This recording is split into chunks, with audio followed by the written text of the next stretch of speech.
తరలింపు. అసలు ఏ రకంగా తరలిస్తారో ఫస్ట్ మనం ఆలోచన చేసినట్లయితే, ఏదైతే మార్కెటింగ్ యార్డ్లో పెట్టారో ఆ జీవో రద్దు కాలేదు. ఏదైతే భీమవరం నియోజకవర్గం ఉందో ఆ నియోజకవర్గంలోనే కలెక్టరేట్ కట్టాలి, ఇతర నియోజకవర్గంలో కట్టడానికి వీల్లేదు. ఈ అంశాలు సరిపోతాయి కలెక్టరేట్ గురించి. అవి ఆయన రద్దు చేయకుండా ప్రభుత్వం నిర్ణయం లేకుండా, ఒక పార్టీ నిర్ణయం తీసుకోలేదు, మంత్రిమండలి కూడా ఒక తీర్మానం చేయలేదు. మరి కలెక్టరేట్ ఏ రకంగా తరలిపోతుంది? ఇది ఒక వ్యక్తి అనుకుంటే ఇది సాధ్యమా? ఒకసారి ఆలోచన చేయవలసిన అవసరం ఉంది. ఇది నిజంగా కూడా ప్రభుత్వ నిర్ణయం కాదు, ఒక క్యాబినెట్ నిర్ణయం కూడా కాదు. ఏదైతే ఇరిగేషన్ ఫారం ఉందో దాన్ని మరి ఈ రోజున అక్కడ కలెక్టరేట్ నిర్మిస్తామంటే మరి చాలా హాస్యాస్పదంగా ప్రజలందరూ కూడా మరి చూస్తున్నారు. కానీ ఏంటంటే రాజు తలుచుకుంటే దెబ్బలు పదవు అన్నట్టు మరి వాళ్ళ గుడ్డిదారిని దొంగతనంగా ఈ కలెక్టరేట్ తరలించిపోతారంటే భీమవరం పట్టణ ప్రజలు కూడా ఊరుకోరు, ఉద్యమిస్తారని కూడా ఈ సందర్భంగా తెలియజేస్తున్నారు. ఎందుకంటే 20 ఎకరాలు, ఆ 20 ఎకరాలు కూడా తాడేపల్లి, తలుపు, ఆచంట, పాలకొల్లు, నరసాపురానికి అతి దగ్గరైన ప్రాంతం. ఇప్పుడు ఏదైతే కలెక్టరేట్ సూచిస్తున్నారో 6 కిలోమీటర్ల టౌన్లోంచి గంటన్నర ట్రాఫిక్ని ఎదుర్కొంటూ ఆ ప్లేస్కి వెళ్ళాలి. ఇది సాధ్యమా? అసలు ఏ రకంగా ఆలోచన చేస్తున్నారు ఈ నాయకులు, ఎమ్మెల్యేలను కూడా ఈ సందర్భంగా తెలియదు. అంతేకాదు ఈ మిగిలిన 6 ఎమ్మెల్యేలు ఉన్నారు ఈ నియోజకవర్గంలో. ఈ ఎవరికైనా తెలుసా? ఈ ఎవరికైనా కనవ అయ్యబాబు గారు తప్ప మిగిలిన ఎమ్మెల్యేలకు ఎవరికైనా రఘురామకృష్ణ గారు కూర్చోబెట్టి ఈ కలెక్టరేట్ని అక్కడ తీసుకెళ్తాం, మంత్రిమండలి తీర్మానం చేసి అక్కడ మారుతాం, మేము సొంత డబ్బులతో ఖర్చు పెడతామని చెప్పేసి ఎక్కడో ఒక సమావేశం ఏర్పాటు చేశారు. ఏది లేదు, సొంత నిర్ణయంతో ఇవాళ కలెక్టరేట్ తరలిస్తానంటే అది సాధ్యం కాదు. కోర్టు పరిస్థితులు కూడా ఆ స్థలంలో ఎట్టి పరిస్థితుల్లో కలెక్టరేట్ నిర్మాణం జరగదు. కానీ అలాగని ఊరుకుంటే ఇప్పుడు ఈవేళ ప్రభుత్వాల పరిస్థితులు ఎలా ఉన్నాయంటే, మేము అధికారంలో ఉన్నాం కాబట్టి ఏదైనా చేస్తామనే స్థితిలో ఈవేళ ఉన్నారు. జీవోలు కానీ ఇంకోటి కానీ ప్రజలు కానీ ఏ విధంగా పట్టించుకుంటారు. ఒకవేళ ఆఖరికి మంత్రిమండలి తీర్మానం ఉన్నా కూడా ప్రజా ఉద్యమానికి తలవలసిన అవసరం ఖచ్చితంగా ఉంటుంది. కాబట్టి ప్రజా ఉద్యమం చేపట్టిన తర్వాత ఖచ్చితంగా కూడా ఈ భీమవరం మార్కెటింగ్ యార్డ్లోనే మరి కలెక్టరేట్ నిర్మాణం జరుగుతుంది. కాబట్టి ప్రజలందరూ దీన్ని సహించాలి, కట్టేది. అంతేకాదు ఇంకా ఇక్కడ భయవర్మ స్థలం లేదంటారు. ఏదైతే ఇప్పుడు వాటర్ హెడ్ మంది విశాఖపట్నం నాకు దగ్గర 70 ఎకరాలు సేకరిస్తే 30 ఎకరాలు అంటే అక్కడ మిగిలే ఉంది. ఇక ఈ రోడ్లో 70 ఎకరాలు సేకరిస్తే ఇక 30 ఎకరాలు మిగిలే ఉంది. భీమవరంలో స్థలం లేదంటున్నారు. ఇది చాలా హాస్యాస్పదంగా ఉంది. ఇప్పుడైనా నాకు తెలిసింది అయ్యబాబు గారు స్పందించాలి. ఇందులో స్పందించి నిజంగా కూడా ఇది ఆయన టైంలో కలెక్టరేట్ నిర్మిస్తే చిరస్థాయిగా ఆయన పేరు ఉంటారు ఖచ్చితంగా కూడా. అంచేత ఈ భీమవరంలో 3 టౌన్లు నాకు తెలిసింది. నేను 3 టౌన్లు 40 సంవత్సరాల క్రితం శ్రీనివాస సెంటర్ ఉంది, వాటర్ సెంటర్ ఉంది, చిన్నపల్లి సెంటర్ ఉంది, బొప్పలపల్లి సెంటర్ ఉంది, గోవర్ధన టాయిస్ సెంటర్ తప్ప కావాలో ఏమీ లేదు. ఈవేళ అద్భుతమైన అభివృద్ధి ఆ పక్కన జరిగితే ఈ పక్కన అభివృద్ధిని అడ్డుకుంటున్నారు. ఈవేళ నిజంగా కూడా ఈ 3 టౌన్లో అభివృద్ధిని అడ్డుకోవడం ఒక భాగం ఈవేళ నిజంగా కూడా నిజంగా ఆలోచన చేయబడుకునే ఇవాళ నేను కోరుతున్నాను. 40 సంవత్సరాల క్రితం అక్కడ ఏమీ లేవు, ఒక బిల్డింగ్ లేదు, ఒక నిర్మాణం లేదు. ఈవేళ అధునాతనమైన నిర్మాణాలు ఆ పక్కన ఉన్నాయి. ఈ 3 టౌన్లు ఇప్పటికీ అలాగే ఉంది. అంచేత ఆలోచన చేయండి, ఒక ప్రాంతాన్ని అభివృద్ధి చేయాలి. ఏదైతే వెనకబడి ఉన్న ప్రాంతాలు అభివృద్ధి చేయాలి ఆలోచనలో మార్కెటింగ్ యార్డ్ కనుక అక్కడ కలెక్టరేట్ కనుక కడితే ఖచ్చితంగా కూడా ఆ ప్రాంతం అంతా అభివృద్ధి చెందుతుంది. ఇందాక చెప్పాను 40 పైన శాఖలు కలెక్టరేట్ అంటే ఒక కలెక్టర్ ఆఫీస్ కాదు. మేము ఏలూరు వెళ్ళినప్పుడు కలెక్టర్ ఆఫీస్కి వెళ్తే ఇంకో ఆఫీస్కి ఇంకో చోటకి అలాగే 3 గంటలు తిరిగిపోండి. ఈవేళ కలెక్టరేట్ అంటే 40 శాఖలు, ప్రభుత్వ అనుబంధ శాఖలు 40 శాఖల పైన ఉన్నాయి. అన్నీ ఒకే చోట ఉన్నాయి. ఎప్పుడు కూడా అక్కడ కలెక్టర్ దగ్గరికి వెళితే మిగిలిన ఆఫీస్కి వెళ్ళాలంటే 2-3 నిమిషాల్లోనే అదే ప్రాంతంలో ఉన్న ఇతర ఆఫీసులన్నింటినీ కూడా తిరగడానికి కలెక్టరేట్ ఈవేళ కొత్త రూపకల్పన. ఈవేళ ఏ కలెక్టరేట్ ఎక్కడికి నిర్మాణం జరిగినా కూడా అన్ని ప్రభుత్వ సంబంధించిన శాఖలన్నీ కూడా అక్కడ కట్టడానికి అవకాశం ఉంది. ఇదివరకు లాగా ఒక కలెక్టరేట్ ఒక చోట, ఎస్పీ ఆఫీస్ ఒక చోట కాదు, మొత్తం శాఖలన్నీ ఒకే చోటకు వస్తాయి. కాబట్టి 20 ఎకరాల మార్కెటింగ్ యార్డు ఖచ్చితంగా కూడా అది సరైన అనువైన ప్రాంతం, అన్ని నియోజకవర్గాలకి దగ్గర ప్రాంతం.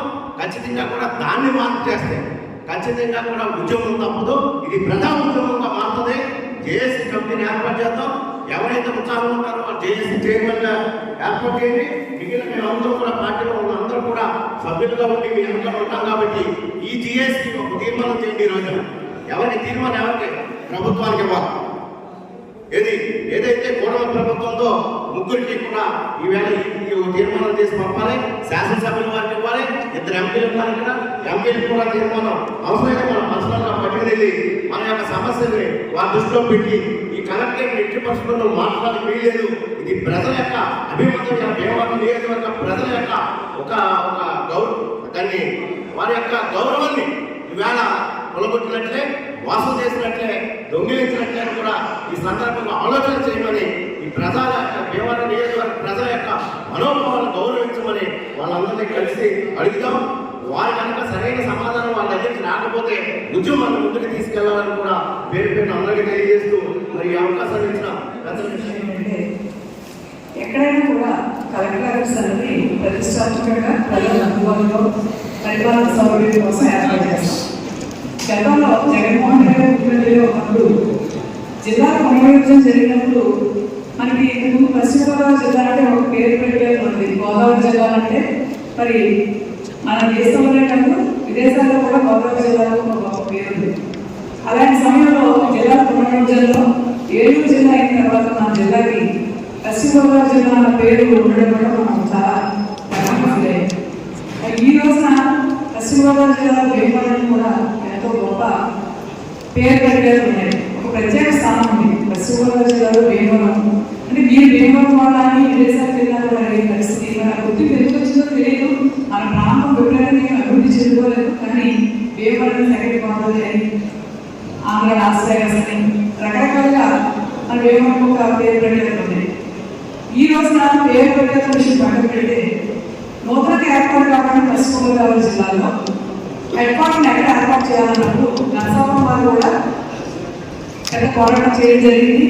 అది రాజకీయంగా కూడా ఎన్నో ఇబ్బందులు గురి చేసినప్పటికీ కూడా జగన్మోహన్ రెడ్డి గారు ఏ విధాలు కూడా జిల్లా మొత్తం మీద అన్ని నియోజకవర్గాలకి అన్ని ప్రాంతాలకి అనువుగా భీమవరం అయితే మధ్యలో ఉంటుంది. ఈ భీమవరం ప్రాంతం విద్య, వైద్యం, ఆక్వా అన్ని రంగాల్లో కూడా అభివృద్ధి చెందుతుంది.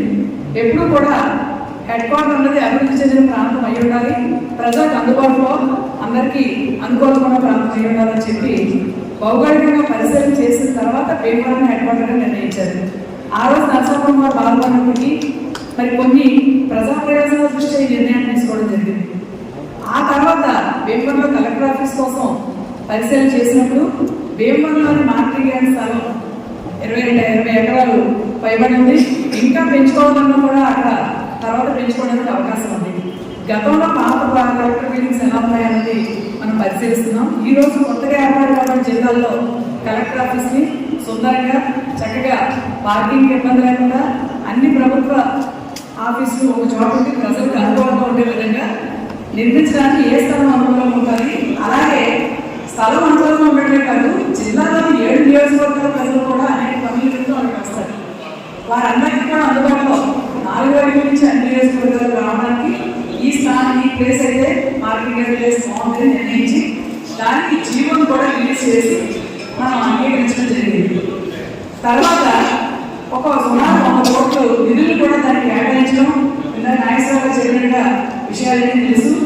కేటాయించి టెండర్లు ఇచ్చినప్పటికీ ఎన్నికల సమయం కావడం టెండర్లు పార్టిసిపేట్ చేయకపోవడం, ఆ పని కట్టించుకున్నప్పుడు నాయకులు ఎవరైనా జిల్లా అభివృద్ధి కోరితే ఏ ఎమ్మెల్యే గారైనా దాని పనిని ముందుకు తీసుకెళ్లే ప్రయత్నం చేయాలనిపించి ఆ జీవో రద్దు కాకుండా వేరే ప్రాంతాన్ని పరిశీలించడం అనేది మనం అందరం కూడా ఎందుకు అనేది ఎవరికి అర్థం కాని విషయం.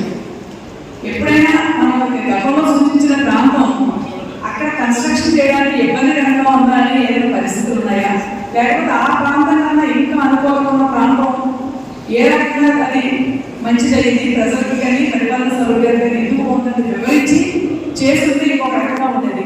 మరి ఈరోజు ఎవరు చెప్పిన ఏ స్థలాలు కూడా ఈ మార్కెటింగ్ అనే స్థలం కన్నా కూడా ప్రజా సౌకర్యం కోసం అనుకూలంగా లేవు. ఇది ఒక ప్రభుత్వాలు లేదా ఒక పార్టీ ప్రాబల్యం కోసం తీసుకున్న